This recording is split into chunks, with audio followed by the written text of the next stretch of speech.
हज़रत इब्राहीम की कुर्बानी भी कुरान ने बयान की। बात कहाँ से शुरू हुई? जनाब इब्राहीम ने दुआ मांगी, रब्बी हबली मिनस सालिहीन, ऐ अल्लाह मुझे साले बेटा अता फरमा। औलाद की तलब सिर्फ माँ को नहीं होती, बाप को भी बड़ी होती है। ये अलग बात है बच्चे सपोर्टर माँ के होते हैं, बाप को भी बड़ी तलब होती है। रब्बी हबली मिनस सालिहीन, अल्लाह मुझे साले औलाद अता फरमा। पहले दुआ मांग। रब फरमाता फबश्शरनाहु बिगुलामिन हलीम, हमने उन्हें अक्लमंद बेटे की खुशखबरी अता फरमाई। उन्होंने साले बेटा मांगा, अल्लाह ने हिलम वाला बेटा अता किया। बेटा मिल गया। फलम्मा बलगा माअहु सअया, फिर जब बेटा उनके साथ काम करने के काबिल हो गया। बंदा रात को थका मांदा घर आए ना, तो बेटा थोड़ा सा बड़ा हो जाए तो उसको चारपाई पे लेटा देख के अब्बा बड़ा राजी होता है। चले ज्यादा शायरों ने शान अम्मा की लिखी हैं, इसमें शक कोई नहीं, उन्होंने नहीं अब्बा की तरफ तवज्जो दी, उनकी मर्जी है। तो ज्यादा बातें अम्मा के हक में हुई, पर बाप और बेटे का प्यार, बेटे और बाप का प्यार, अगर ये आयतें कुरान पाक की कभी समझ में आ जाएं तो शायद इश्क की सारी दास्तानें खत्म हो जाएं। बेटा भी अपने बाप से बड़ा ही प्यार करता है, बाप भी अपने बेटे से बड़ा। ये दुआ हजरत इब्राहीम ने मांगी, या अल्लाह साले बेटा दे। अल्लाह ने फिर कहा कि मैंने खुशखबरी दी हिल्म वाले बेटे की। फलम्मा बलगा माहू साया, फिर बेटा जब साथ चलने के काबिल हो गया, काला या बुनैया इन्नी अरा फिल मनाम, कहा ऐ बेटे मैंने ख्वाब देखी है। क्या? अन्नी अज़बाहु का, मैं तुझे ज़िबा कर रहा हूँ। फंजुर माज़ा तरा, बेटे तेरी राय क्या है? मैंने ख्वाब देख ली, मैं ज़िबा कर रहा हूँ, तो अपनी राय बता। राय इसलिए नहीं पूछी, अगर वो कहेंगे ना ज़िबा करो तो नहीं करेंगे। राय इसलिए पूछी है कि लोगों को पता चले कि जिस पुत्र की तरबियत हजरत हाजरा ने की है और जिसकी रगों में हजरत इब्राहीम खलील का खून है और जिसकी पेशानी में नूरे मुहम्मदी चमकता है सल्लल्लाहु ताला अलैहि वसल्लम, उनके ख्यालात क्या हैं पता चले। और ये पूछा भी इसलिए ताकि लोगों को समझ आ जाए कि अगर हजरत इब्राहीम ज़िबा करने को तैयार थे तो जनाब इस्माइल ज़िबा होने को तैयार। लोगों की समझ में बात आ जाए। फंजुर माज़ा तरा, तेरी क्या राय है? कुर्बान जाए। ये भी अंदाज है बेटे का बाप के साथ। ये नहीं कहा कि अब्बा जी ज़िबा कर दें आप, ये नहीं कहा। खाला या अबतिफ अलमा तो उमर, कहा है अब्बा जी आप करें वो जिसका आपको हुक्म दिया जा रहा है। रब जो कहता है ना आप वो मेरे साथ कर दें। अगर अल्लाह कहता है ज़िबा करें तो ज़िबा कर दें, अगर वो फरमाता है इसके टुकड़े टुकड़े करें तो टुकड़े टुकड़े कर दें। जो रब कहता है वो करें। मुझे आप इंशाअल्लाह सब्र करने वालों में से पाएंगे। करें, मैं तैयार हूं, करें। बेटा है। सालों के बाद जनाब इब्राहीम ने देखा है, अब वो इस उम्र को पहुंचा है कि वो काम करने के काबिल हुआ, साथ चलने के काबिल हुआ। हुक्म आ गया। देखो एक मुश्किल वो होती है कि तबलीग करनी है, काफिरों को रास्ते में मुश्किल आ गई। एक मुश्किल वो थी कि काफिरों से लड़ाई करनी थी तो रास्ते में मुश्किल है।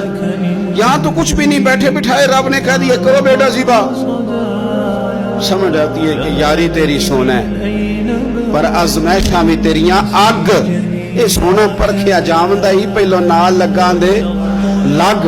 वो अपने प्यारों को ना बैठे बिठाए भी इम्तिहान ले लेता है। कहा मैं तैयार हूं, मुझे सब्र करने वालों में पाएंगे। फलम्मा अस्लमा वतल्लहु लिल जबीन, अल्लाह फरमाते हैं जब दोनों हुक्म मानने को तैयार हो गए तो बाप ने बेटे को पेशानी के बल लिटाया। शैतान बड़ा सर पिटाया, दौड़ा। मैंने तो गुमराह करना था आदम की औलाद को, ये क्या बना? अल्लाह की रिजा के लिए बेटा तक कुर्बान करने को तैयार हो गए। दौड़ के जनाब हाजरा के पास गया। पता है आज क्या होने लगा है? पता है जनाब खलील कहाँ ले गए हैं जनाब इस्माइल को? कहने लगी सैरो तफरी के लिए गए हैं, यही है। कहने लगी नहीं, वो तो ज़िबा कर देंगे। जनाब हाजरा कहने लगी कभी बाप ने भी बेटे ज़िबा किए? का उनका गुमान है कि रब का हुक्म आया है। फरमाने लगी तुम मरदूद शैतान है, अल्लाह के नबी का गुमान नहीं होता, रब के नबी को वही आया करती है। दौड़ जाए इधर से। अगर मेरे मालिक ने میری گود کا پالا مانگا ہے تو ایک اسماعیل ہے، کاش میری گود میں ہزاروں ہوتے، میں ایک ایک کر کے سارے اپنے رب کے نام پہ قربان کر دے۔ دوڑ کے آیا جناب اسماعیل علیہ السلام، پتہ ہے آپ کے والد کہاں لے جا رہے ہیں؟ فرمایا یہیں سیر کے لیے۔ کہنے لگے نہیں، ان کو تو خواب آئی ہے، رب کا حکم آیا ہے، وہ تو ذبح کر دیں گے۔ تو فرمایا ٹھیک ہے، میرے والد ذبح کریں گے تو میں ذبح ہو جاؤں گا، آپ نے میری بات کو سمجھنا ہے۔ پھر حضرت ابراہیم کے رستے میں آیا، کہنے لگا اے ابراہیم، حضرت جبریل تو آئے ہی نہیں، آپ کو تو حکم حضرت جبریل کے ذریعے آتا ہے، آپ خواب دیکھ کے بیٹا ذبح کریں گے؟ روڑے اٹھائے، کنکر اٹھائے، زور سے مارے، وہ دوسری جگہ آ گیا، پھر کنکر مارے، پھر تیسری جگہ آ گیا، پھر کنکر مارے۔ کیا دنیا میں یہ بھی انداز بھی ہے کہ روڑے مارے تو عبادت کا ثواب ملے؟ آپ میری بات کو سمجھنا یار، روڑے مارو، روڑے کون مارے؟ حاجی صاحب مارے، ایک دفعہ مارے، کہا نہیں 3 دفعہ مارو، 3 دن مارو، آؤ روڑے مارو۔ یا اللہ، روڑے مارنا بھی عبادت ہے؟ پتھر مارے، کنکر مارے، فرمایا مارو نا، تمہیں پتہ نہیں نا کہ وہ ذائقہ کتنا ہے جب میرے خلیل نے میری خاطر روڑے مارے تھے، میری خاطر روڑے مارنا بھی عبادت قرار دے دیا۔ صحابہ نے پوچھا یا رسول اللہ، یہ جو ہم کنکر مارتے ہیں جمرات کو، اس کا بھی ثواب ہے؟ فرمایا یہ تو تمہیں میزان عمل میں قیامت کے دن پتہ چلے گا نا اجر کتنا ہے، یہ تمہیں تب پتہ چلے گا۔ روڑے مارے حضرت ابراہیم خلیل نے، فلما اسلم وتلہ للجبین، دونوں تیار ہو گئے، باپ نے بیٹے کو پیشانی کے بل لٹائے۔ مفسرین کہتے ہیں خود کہا تھا جناب اسماعیل نے، ابا جی سیدھا لٹا کے ذبح نہ کرنا، ہو سکتا ہے چہرہ دیکھیں تو آپ سے چھری نہ چلائی جا سکے، آنکھوں پہ پٹی باندھ لو، مجھے الٹا کر کے لٹا لو اور میرے ہاتھ پیر باندھ لو۔ بیٹے وہ کیوں؟ کہا آپ والد ہی نہیں، پیغمبر بھی، پیغمبر بھی جد الانبیاء، ابو الانبیاء ابراہیم خلیل، ایسا نہ ہو کہ میں موت آتے وقت تڑپوں تو کچھ خون اڑے تو میں اللہ کے نبی کی بے ادبی نہیں کرنا چاہتا، مجھے ذرا باندھ لے۔ باپ نے بیٹے کو باندھا، چھری پکڑ لی اور گردن پہ چلائی، فلما اسلم وتلہ للجبین۔ آپ کبھی مزہ تو لے ان آیتوں کا۔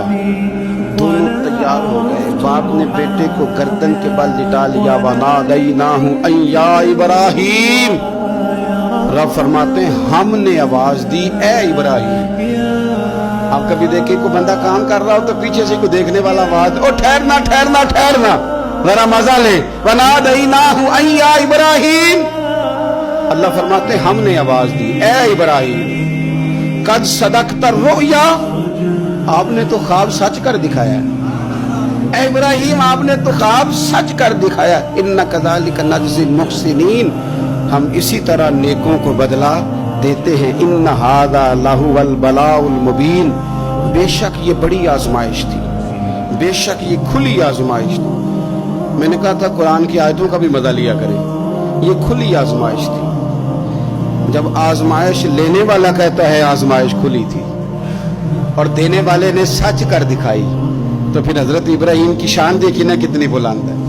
لینے والا کہتا ہے آزمائش کھلی تھی، وَفَدَيْنَاهُ بِذِبْحٍ عَظِيمٍ، اور ہم نے انہیں بچا لیا فدیے میں عظیم ذبیحہ دے کر۔ اللہ نے نا پھر دمبا بھیجا جنت سے، حضرت ابراہیم نے چھری چلا دی تھی، روکی کوئی نہیں، چھری چلا دی، اور جب پوری طرح ذبح ہو گیا تو آنکھیں کھولی تو آپ نے دیکھا کہ نیچے دمبا ذبح ہوا پڑا ہے اور جناب اسماعیل دور کھڑے مسکرا رہے ہیں۔ تو حضرت ابراہیم کی زبان سے نکلا اللہ اکبر، اللہ اکبر۔ آپ کی بات سن کے جناب اسماعیل بھی پکارے اللہ اکبر، اللہ اکبر۔ یہ لفظ سنے تو حضرت جبریل بولے، کہنے لگے لا الہ الا اللہ واللہ اکبر۔ جب انہوں نے یہ کہا تو حضرت سیدنا ابراہیم پھر بولے، کہنے لگے اللہ اکبر وللہ الحمد۔ اللہ کو یہ لفظ بھی بڑے پیارے ہیں۔ فرمایا پڑھو نا، 9 ذی الحج کی فجر سے لے کر 13 تک پڑھو نا ذرا سارے، اللہ اکبر، اللہ اکبر، لا الہ الا اللہ واللہ اکبر، اللہ اکبر وللہ الحمد۔ فرمایا یہ پڑھتے رہو۔ انہوں نے پڑھے تھے مل کے تو مجھے بڑے پیارے لگے۔ فرمایا ہم نے انہیں بچا لیا ایک فدیہ، عظیم فدیہ دے کے، وَتَرَكْنَا عَلَيْهِ فِي الْآخِرِينَ، اور ہم نے ان کے ذکر کو چھوڑا ہے آنے والوں کے لیے۔ کیا لفظ ہے قرآن کے، कुर्बान